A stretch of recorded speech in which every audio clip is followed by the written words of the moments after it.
Hello लोगोफोर, welcome back to माय YouTube channel with एनादार video. स' लोगोफोर, नोंथांमोना नायगासिनो दङ बड' लेंगुवेज जिके यूट्यूब चैनल। स' नोंथांमोना फार्स्टआवनो आंनि बे चैनलाव गोदानब्ला अन्नानै चैनलखौ साबस्क्राइब, लाइक, कमेन्ट, शेयार खालामनो होनो थाखाय गुरै खावलायहरनाय थाबाय।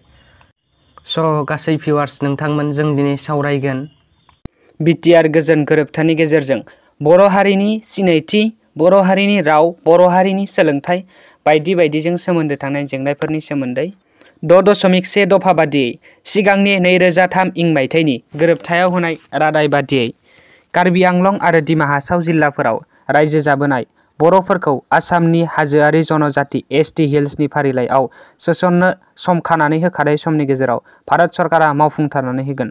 6.2 दफा बादियै आसाम सरकारा देबनागिरि हांखोजों लिरजानाय बर' रावखौ रायजोनि लोगो मावख'आरि राव एस'सिएट अफिसियेल लेंगुवेज हिसाबै फोसावगोन आरो 6.3 दफा बादियै आसाम सरकारा सरकारि खालामनो राहा लागोन आरो बिटिएडि आव गायसनजानाय फरायसालि आरो फरायसालिमाफोर जुनियायै गोनांथि जानाय बादियै बिटिएडिनि बायजोआव थानाय बर' बिजोंनि फरायसालिफोर जुनियायै खेरखेरायनायनि गेजेरजों रायजो सरकारा फरायसालिमाफोराव बर' बिफाननि बिबुंगिरि थिसननो थाखाय राहा लागोन।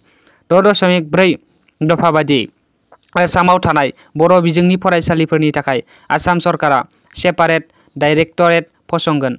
6.3 दफा बादियै बड'फा उपेन्द्रनाथ ब्रह्मनि मुङै क'क्राझार जिल्लानि थुलुंगाफुरियाव ए कालचारेल कमप्लेक्स एन्ड काम सेन्टार अफ एक्सेलेन्स फसंनाय जागोन।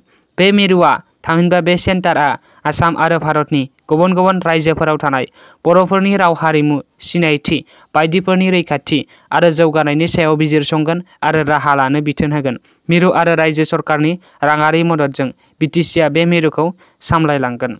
स' थेंक इउ भेरि माच फर वाचिं, लाभ इउ अल। जय हिन्द, जय बर' हारिनि जय।